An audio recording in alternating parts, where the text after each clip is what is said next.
할렐루야. 오늘도 하나님을 예배하는 이 자리에 함께 하신 우리 성도님들 위해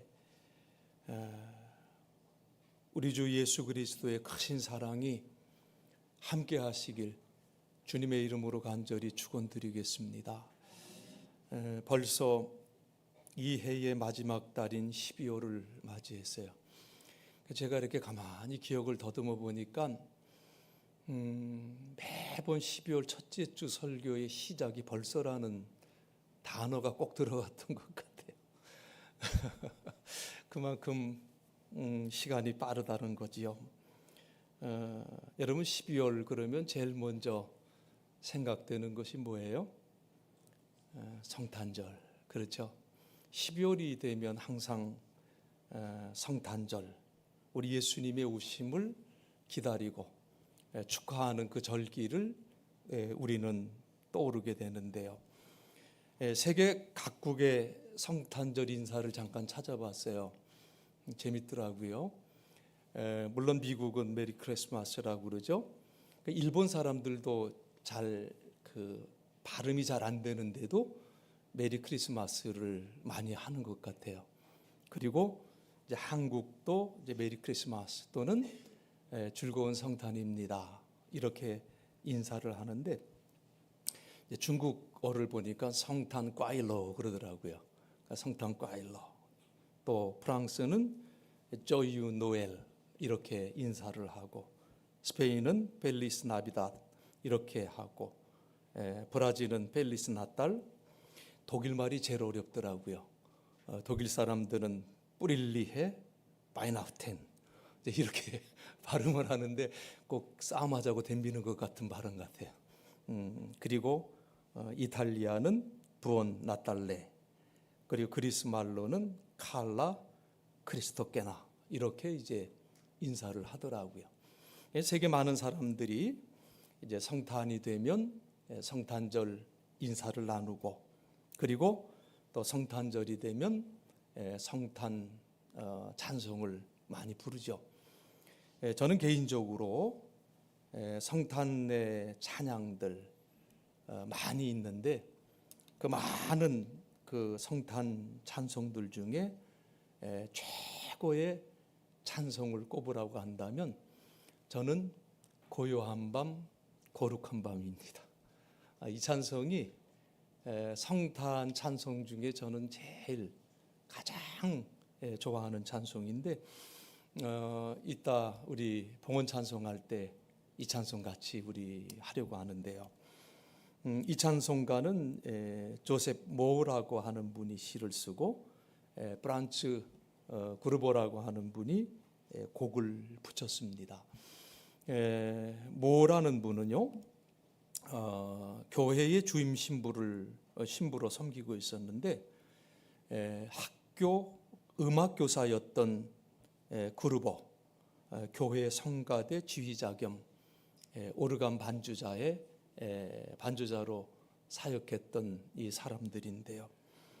1818년 크리스마스 전날이었습니다.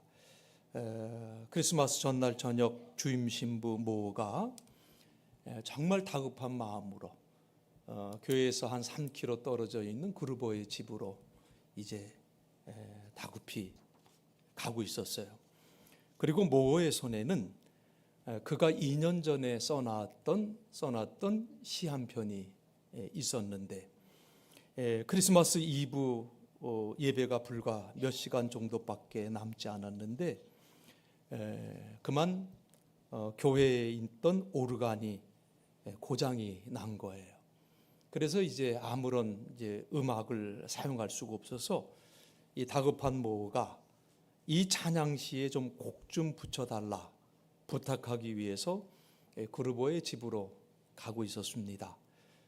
그때 이 모의 시를 읽고 영감을 얻은 구르보가 기타 반주에 맞춰서 부를 수 있도록 간단한 멜로디와 합창으로 곡을 급작스럽게 만들었어요.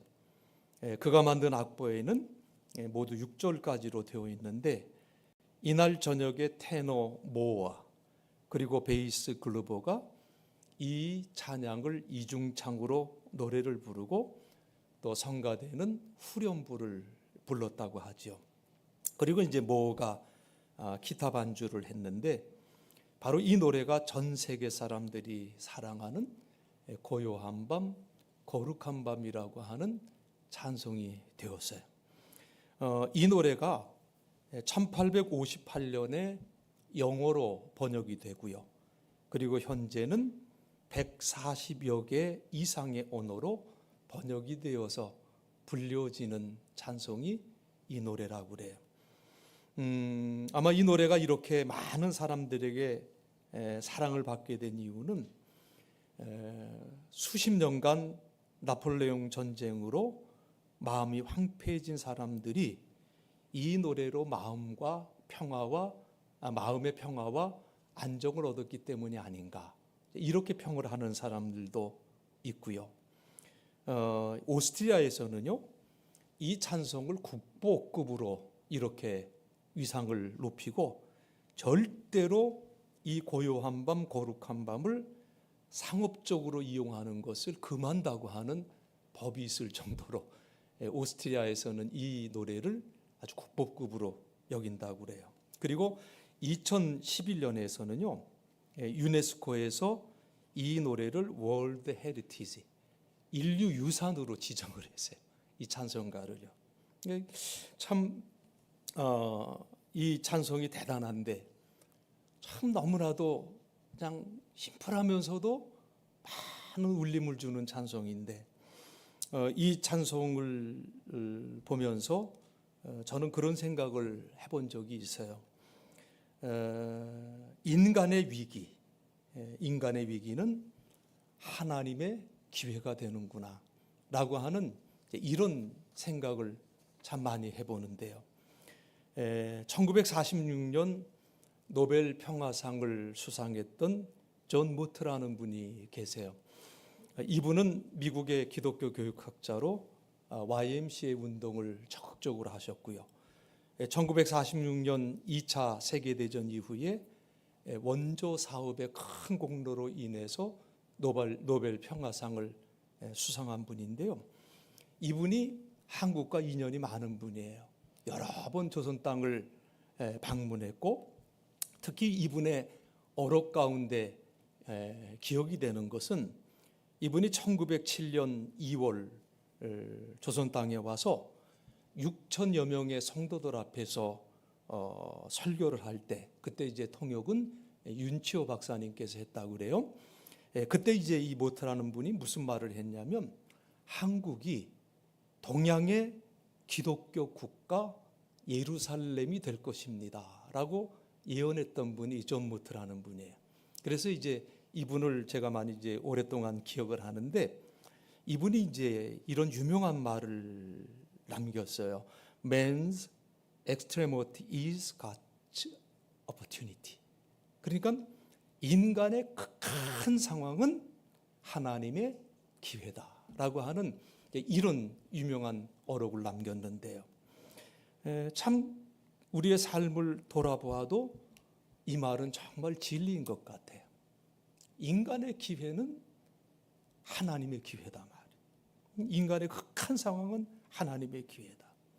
예배 시간에 사용할 그 음악이 필요한데 교회 오르가는 고장이 나서 쓸 수 없게 되고, 예배 시간은 몇 시간 남지 않아 있는 이런 상황 속에서 불후의 명곡 고요한 밤 거룩한 밤이 탄생이 되었다. 오히려 반대로 시간이 많았다면 이런 노래가 나올 수 있었을까, 이런 생각을 또 해봐요. 사랑하는 성도 여러분, 위기와 절망적인 상황이 하나님께서 일하시는 기회가 되었다는 거예요.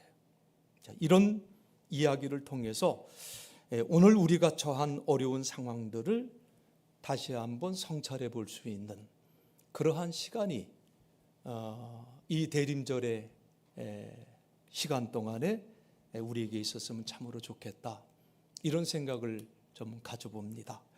자, 오늘 대림절 시작하는 첫 주를 우리가 맞이했는데요. 시간을 뚫고 이 세상의 빛으로 오신 예수 그리스도께서 우리에게 정말 이 사랑이라고 하는 게 무엇인지 알려주시기 전에는 우리들은 사실 참된 사랑이라는 것은 알지 못했어요. 우리가 이 사랑에 감격하는 이유는 그 사랑이 오늘 나의 그리고 우리의 구원에 밀접하게 관계되고 있기 때문이라는 사실이죠. 여러분, 우리 하나님의 사랑 말은 많이 하죠. 그런데 과연 이 하나님의 사랑이라는 그 사랑은 어떤 사랑일까를 깊이 고민해 본 적이 있으신가요? 저는 오늘 이 설교를 통해서 하나님의 사랑을 4가지로 말씀을 드리려고 해요. 먼저 우리는 이 하나님의 사랑 속에서 위대한 희생을 볼 수 있어야 된다. 그 말이에요. 위대한 희생이 있어야 돼. 오늘 우리가 함께 읽은 요한복음 3장 16절의 말씀을 어떤 분은 성경 66권을 요약한 말씀이라 이렇게 말씀하시는 분도 계시고요. 이 요한복음 3장 16절은 복음 중에 복음이라고 말씀하시는 분들도 계세요. 여러분, 이 말씀이 왜 이렇게 귀중하냐? 바로 이 말씀이 하나님의 사랑이 뭐냐? 이것을 우리에게 분명하게 보여주고 있기 때문에 그러한 고백이 나오게 되는 줄로 믿습니다. 하나님이 세상을 이처럼 사랑하사 독생자를 주셨으니 그랬어요. 독생자를 주셨다.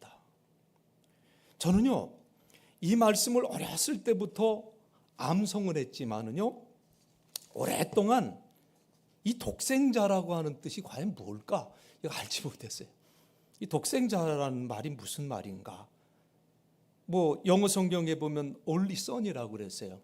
외아들이죠. only son. 그러니까 차라리 독자 그리고 외아들 이렇게 했으면 이해가 쉬웠을 때인데 이 독생자라고 왜 이렇게 말씀을 했을까 알 수 없었을 때가 있었어요. 여러분, 아브라함이 100세 때 아들을 낳았고 이삭이라고 그랬는데요, 그 이삭이 아브라함의 독자예요. only son이에요. 그렇게 나와 있어요. 그런데 이 독생자라고 하는 말의 정확한 표현은 only begotten son이더라고요. begotten son. 그러니까 이 말의 의미는요, 하나님의 아들은 오직 하나밖에 없다. 이제 이런 의미를 가지고 있는 거예요. 그게 독생자의 의미예요. 하나님은 하나밖에 없는 귀한 아들을 우리를 위해 세상에 보내셨고 그 아들을 우리를 위해 십자가를 지게 하셨다. 이렇게 하나님께서 자기 아들을 희생하신 그 이유, 놀랍게도 너무나도 간단하다는 거예요. 그 이유가 바로 우리를 사랑하시기 때문에 이 한마디예요. 만일 우리가 이 하나님의 사랑을 본받고 실천하려고 한다면 그럼 우리가 어떻게 사랑을 해야 될까요? 하나님은 가장 귀한 것을 우리를 위해서 포기하셨다고 한다면 나 역시 하나님을 사랑한다 고백할 때 과연 내가 하나님 앞에 내려놓을 것은 무엇일까?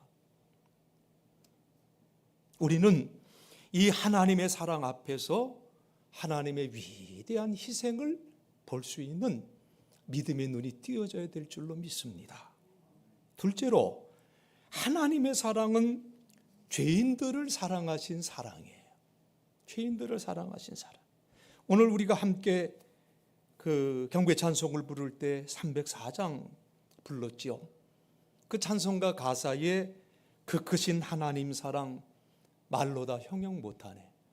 저 높고 높은 별을 넘어 이 낮고 낮은 땅 위에 라고 이렇게 고백을 했어요. 이 찬송시를 쓴 프레드릭 레흐만이라는 사람은요, 이 찬송시에서요, 이제 그 영어 이제 뒤에 부분을 이렇게 보면 어떻게까지 표현을 했냐면 하나님의 사랑이 미치는 범위가 별보다도 높은 곳에서부터 저 땅속 깊은 지옥에 이르기까지, 이게 원래의 가사의 내용이에요. 그런데 우리는 이제 이 낮고 낮은 땅 위에 라고 번역을 했는데요, 다시 말해서 이 프레드릭 네흐만은요, 하나님의 사랑의 범위는 이렇게 넓다고 하는 것, 이렇게 넓고 크고 깊다고 하는 것을 고백을 하고 있는 거예요. 여러분, 하나님의 사랑이 그런 사랑이라면 우리가 어떤 비참한 상황과 어떤 절망적인 상황에 있다 할지라도 우리는 여전히 하나님의 사랑 안에 있다, 그 말씀이에요. 믿습니까? 이런 하나님의 사랑에 비하면 오늘 우리의 사랑이 얼마나 이기적이고 얼마나 가볍습니까? 응? 우리는 어떻게 사랑해요? 솔직히 인간이기 때문에 내가 미워하는 사람 사랑하기 쉽나요? 어렵죠? 내가 사랑하는 사람이에요 하면 대개 나에게 잘해주는 사람, 그죠? 나랑 대화가 통하는 사람, 나와 수질이 좀 맞는 것 같은 사람. 그러니까 우리의 사랑은 이기적이고 계산적인 사랑일 때가 참 많더라, 그 말씀이에요. 그런데 하나님의 사랑은 그렇지 않다. 죄인들을 사랑해서 희생하신 분이다. 생각해 보세요. 죄인들을 사랑해서 하나님이 얻으실 게 뭐가 있을까요? 그런데 그럼에도 불구하고 하나님은 죄인들을 사랑하셔서 자기의 외아들, 하나밖에 없는 그 아들을 세상에 보내셨고, 그 아들을 우리를 위한 화목 제물로 보내주셨다. 오늘 우리가 이러한 하나님의 사랑을 실천하려면 어떻게 해야 될까? 우리에게 큰 물음으로 다가와요. 바울이 고린도후서 5장 17절로 18절에서 그렇게 외쳤지요. 그런즉 누구든지 그리스도 안에 있으면 새로운 피조물이라. 이전 것은 지나갔으니 보라 새 것이 되었도다. 그리고 한번 같이 읽어볼까요? 모든 것이 하나님께로부터 났으며 그가 그리스도로 말미암아 우리를 자기와 화목하게 하시고 또 우리에게 화목하게 하는 직분을 주셨어요. 자, 하나님이 우리를 구원하시고 직분을 주셨대. 근데 무슨 직분을 주셨어요? 화목하게 하는 직분을 주셨다는 거예요. 그리스도 안에서 새로운 피조물이 된 사람, 하나님과 관계가 회복된 사람. 그런데 바울은 이러한 사람들에게 주어진 임무가 있는데 그 임무는 다른 사람들과 화목해 하는 그 임무가 우리에게 주어졌다. 오늘 우리는요, 죄인들을 위한 하나님의 그 놀라운 사랑을 기억하면서 하나님과 그리고 우리 이웃들과 화목하는 그러한 복된 삶을 살아가는 저와 여러분이 되어야 될 줄로 믿습니다. 세 번째로, 하나님의 사랑은요, 먼저 베푸는 사랑이에요. 그러니까 우리가 하나님을 사랑하기 전에 먼저 하나님께서 우리를 사랑하셨다고 말씀입니다. 요한일서 4장 9절로 11절에 보면 하나님의 사랑이 우리에게 나타난 바 되었으니 하나님이 자기 독생자를 세상에 보내시면 그로 말미암아 우리를 살리려 하심이라. 사랑은 여기 있으니 우리가 하나님을 사랑한 것이 아니요 하나님이 우리를 사랑하사 우리 죄를 속하기 위하여 화목 제물로 그 아들을 보내셨습니다. 사랑하는 자들아, 하나님이 이같이 우리를 사랑하셨은즉 우리도 서로 사랑하는 것이 마땅하도다 말씀하셨어요. 여러분, 이 말씀을 현대어 성경에 보니까 이렇게 번역을 했어요. 하나님께서는 당신의 외아들을 이 악한 세상에 보내주셨습니다. 그리고 그 아들의 죽음을 통해서 우리에게 영원한 생명을 가져다 줌으로써 하나님께서 우리를 사랑하고 있는지를 보여주셨습니다. 이로써 우리는 참 사랑이 무엇인지 알게 되었습니다. 참사랑. 그것은 하나님을 향한 우리의 사랑이 아니라 우리를 향하신 하나님의 그 사랑이 참 사랑이라고 성경은 말씀하고 있다고 말해요. 이 사랑, 우리의 죄를 벌하시는 대신에 그 사랑은 하나님의 사랑하는 외아들을 우리를 위해 희생제물로 내주신 데서 드러났다. 이것이야말로 사랑의 극치다라는 것을 우리에게 말씀해 주고 있어요. 여러분, 하나님께서 우리를 이렇게 사랑하셨으니 우리가 어떻게 서로 사랑하기를 마다하겠습니까? 현대어 성경에서 이렇게 말씀하고 있어요. 또 요한일서 4장 19절에는 우리가 사랑함은 그가 먼저 우리를 사랑하셨습니다 말씀하고 계시죠. NLT 영어 성경에 보니까 하나님께서 우리를 먼저 사랑하셨기 때문에 우리도 그 사랑을 배우게 된 것입니다.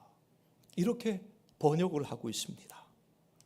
이 말씀의 뜻, 하나님께서 우리를 사랑하시는 것을 보고 배우기 전에는 우리는 사랑이라는 것을 알지도 못하고 깨닫지도 못했다고 하는 말씀이에요.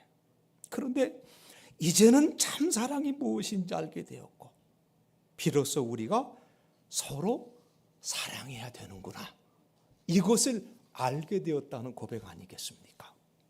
여러분 사랑이라는 것은요, 배우는 거예요. 사랑이라는 것은 뭐 하는 거라고요? 배우는 거예요. 배우지 않으면 사랑을 베풀지를 못해요. 그런데 우리 하나님은 어떤 분이냐? 그 사랑을 먼저 베풀어 주시는 분이시다. 그 주도권을 쥐고 계시는 분이시다. 이 하나님의 사랑을 배워서 우리는 실천해야 된다. 이 하나님의 사랑을 실천하는 길은 상대방이 나를 사랑하기 전에 내가 먼저 사랑하는 것인 줄로 믿습니다. 상대방이 나를 용서하기 전에 먼저 내가 용서하고, 상대방이 먼저 나에게 말을 걸기 전에 내가 먼저 말을 걸고요, 상대방이 손을 내밀기 전에 내가 먼저 손을 내밀 수 있는 그러한 삶, 하나님께서 먼저 베풀어 주신 이 사랑으로 여러분 항상 이 사랑 힘있게 실천하며 살아가시기 주님의 이름으로 간절히 축원드리겠습니다. 마지막 네 번째로, 하나님의 사랑은 우리에게 힘과 용기를 주는 사랑이에요. 하나님의 사랑은 힘과 용기를 주는 사랑이다. 영어 단어에 empower라는 단어가 있어요. 힘을 준다는 뜻이 있고, compel이라는 단어가 있는데 강권 한다는 뜻이 있어요. 요한일서 3장 1절을 보면은요, 보라, 하나님께서 어떠한 사랑을 우리에게 베푸사 하나님의 자녀라 일컬음을 받게 하셨는가. 우리는 그러하도다. 그러므로 세상이 우리를 알지 못하면 그를 알지 못함이라. 이렇게 말씀하고 있어요. NIV 영어 성경을 봤어요. 이렇게 번역을 하고 있습니다. 우리가 하나님의 자녀로 불리게 되었으니 우리에게 쏟아 부어주신 하나님의 사랑이 얼마나 위대한가. 하지만 세상 사람들은 하나님이 누구신지 모르기 때문에 우리가 하나님의 자녀인 것을 모릅니다 라고 번역을 했습니다. 여러분, 바울은요, 고린도후서 5장 14절에서 그리스도의 사랑이 우리를 강권하시는도다 그랬어요. 우리를 강권하시도다. 그리스도의 사랑이 우리 안에서 우리로 하여금 그 일을 하도록 드라이브를 건다는 거예요. 그 일을 하도록 강권해 주신다는 거예요. 여러분, 그리스도를 통해 나타난 하나님의 사랑은 우리가 단순히 위대한 사랑이라고 찬양하는 그것만 갖고는 너무나 부족해요. 하나님의 사랑은 깨달은 사람이 그 하나님의 자녀로 합당하게 살아갈 때 가치가 있는 거예요. 하나님의 사랑이 우리를 진실한 사람이 되게 하고 하나님의 사랑을 실천할 수 있게 힘을 주시기 때문인 줄로 믿습니다. 하나님의 사랑이 empower, 우리에게 힘을 주시고 우리에게 정말 컴펠사하는, 강권하시는 그러한 힘이 있기 때문에 우리는 하나님의 사랑을 깨달을 때마다, 깨달을 때마다 하나님의 자녀로 합당하게 살고자 하는 그 결단을 가질 수 있게 된다는 거죠. 그러므로 사랑하는 성도 여러분, 이 하나님의 사랑을 아는 사람은요 결코 낙담하지 않아요. 이 하나님의 사랑을 깨달은 사람은요 절대로 좌절하지 않아요. 쉽게 포기하지 않고 쉽게 절망하지 않아요. 보라, 하나님께서 우리를 사랑하신 그 사랑이 얼마나 위대한가. 이 사도 바울의 외침이 오늘 저와 여러분의 외침이 되어지기를 간절히 바랍니다. 보라, 하나님께서 나를 사랑하신 이 사랑이 얼마나 큰지, 얼마나 위대한지, 이 말씀을 기억하는 것만으로도 우리는 이 땅에서 힘이 되고 용기가 되는 줄로 믿습니다. 그렇기 때문에 오늘을 살아가는 저와 여러분, 다시 한번 이 시간 생각해 볼 것이 있어요. 나는 그리스도인이에요. 나는 그리스도인이다. 나는 크리스찬인데 과연 내가 크리스찬으로 산다는 것, 내가 기독인으로 산다는 것은 무엇을 의미하는 것일까? 한번 여러분 스스로에게 조용히 한번 질문해 주셨으면 좋겠어요. 내가 그리스도인으로 산다는 것이 무슨 의미일까?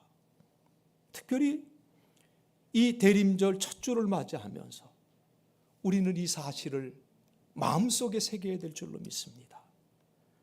그리스도인으로 산다는 것은 그리스도의 강권하시고 힘 주시는 그 사랑 안에서 우리는 살아가는 것이다. 이게 그리스도인의 삶이에요. 믿습니까? 그러므로 어떤 경우에도 하나님의 사랑이 우리를 강권하시고 힘주시고 계시다는 사실을 잊지 마시기를 주의 이름으로 축복합니다. 2023년도 대림절 첫 주를 맞이하면서 나에게 강권하시고 힘주시는 그리스도 예수의 사랑 안에서 우리 성도님들 모두가 다 힘을 얻으시고 그리고 나를 위해 오시는 주님을 기쁨으로 감사함으로 기다릴 수 있는 저와 여러분 다들 되시길 주의 이름으로 간절히 축원드리겠습니다. 기도하시겠습니다. 하나님,